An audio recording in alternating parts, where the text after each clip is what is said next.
আজ সেই মঙ্গলবার, গত ৩রা মার্চ যে মঙ্গলবারের কথা শুনিয়ে রেখেছিলেন বিচারপতি অভিজিৎ গঙ্গোপাধ্যায়, আজই কলকাতা হাইকোর্টের বিচারপতির পদ থেকে ইস্তফা দিতে চলেছেন তিনি। আর সেই ইস্তফার পরই দুপুর 1:30টায় মাস্টারদা সূর্য সেনের মূর্তির নিচে দাঁড়িয়ে অনেক কিছুই বলার কথা তার। বিচারপতি গঙ্গোপাধ্যায় নিজেই বলেছেন সে কথা। নির্বাচনের আবহে এই রাজ্যে অনেক কিছুই দেখেছে অতীতে।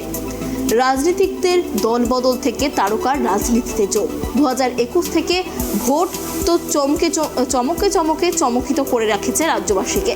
তবে যা শোনা যাচ্ছে তাতে অন্যান্য সব চমক মুখ থুবড়ে পড়তে চলেছে 2024-এর লোকসভা ভোটের সামনে।